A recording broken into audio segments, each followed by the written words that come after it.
தியாக வீரர்களால் போனது. சுதந்திர இந்தியா உருவானது. எவர் கண்ணேனும் பட்டதோ நம் மதிமயங்கி விட்டதோ, எவர் கண்ணேனும் பட்டதோ நம் மதிமயங்கி விட்டதோ. ஊழலுக்கும் நன்றி தீர்க்கும் தலைவர்கள் அடிமைகளாய், சோம்பலுக்கும் மதிவிற்கும் ஆண்கள் அடிமைகளாய், தொலைக்காட்சி பெட்டிகளுக்கு பெண்கள் அடிமைகளாய், இனியவழி விளையாட்டிற்கு குழந்தைகள் அடிமைகளாய், கையெடுக்க கைபேசிக்கே ஒத்த பெரும் அடிமைகளாய் நாம் இருக்கும் நிலை என்றுதான் மாறுமோ? மற்றொரு சுதந்திரம் நம்மை என்று வந்து சேருமோ? நாம் இருக்கும் நிலை என்றுதான் மாறுமோ? மற்றொரு சுதந்திரம் நம்மை என்று வந்து சேருமோ? என் கனவுகளின் இந்தியா, கனவு காணுங்கள் என்று வைத்த கலாமின் வார்த்தைகளால் எனக்குள் ஒரு கனவு. தூய தேசமாக வேண்டும் இந்தியா. ஆட்சியாளர்களின் கரம் முதல் மக்கள் மனம் வரை மேடு பள்ளமற்றதாய் மாற வேண்டும் நம் சாலைகளும் சமூகமும். என் துறையில் கால் பதிக்கும் பெண்ணினத்திற்கு பாதுகாப்பான காற்று வேண்டும். இரவென்று பகலென்று பாகுபாடு இன்றி நம் சகோதரன் என்ற எண்ணம் வேண்டும். எதிர்கட்சி பேசுவரிடமும் எதிர்த்து நிற்பவரிடமும் தவறொன்றுமில்லை.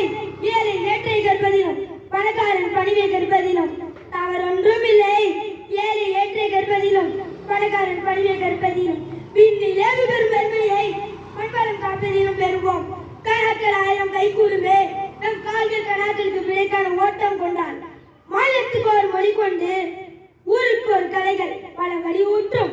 வீட்டுக்கு ஒரு சித்தாரங்கள் பேசியும் வீட்டுக்கு ஒரு நிலம் நாம் கொண்டு நாடென்று வந்தால் ஒன்றினையும் நம் கரங்கள். அகிலமே அரலும் குரலில் ஓங்கி ஒழிக்கிறது இந்தியன் என்று. அகிலமே அரலும் குரலில் ஓங்கி ஒழிக்கிறது இந்தியன் என்று. வேர்வையால் உதயத்தை சிந்தி முன்னோர் பெற்ற சுதந்திரத்தை நாட்டை முன்னெடுப்பது நம் கடமை.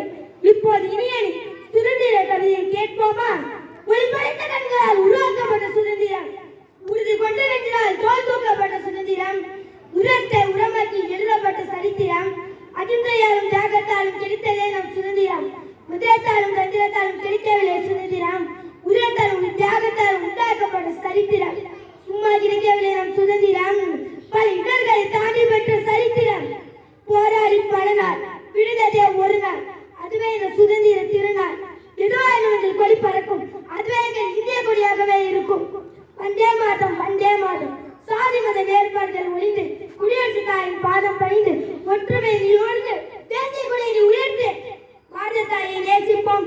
சுதந்திர காற்றை சுவாசிப்போம். அவர் தியாகிகள் வரலாற்றை வாசிப்போம். பெற்ற சுதந்திரத்தை காத்திடுவோம். அவர் தியாகத்தை தினமும் ஒற்றுமை நாம் வாழ்ந்திடுவோம். இந்தியர் என்ற பெருமை கொள்வோம். முயற்சி நிறைய கிடைத்துக் கொண்டே இருப்போம். உழைத்தால் மரம், இல்லை என்றால் மண்ணிற்கு உரம். முயற்சி என்ற விதை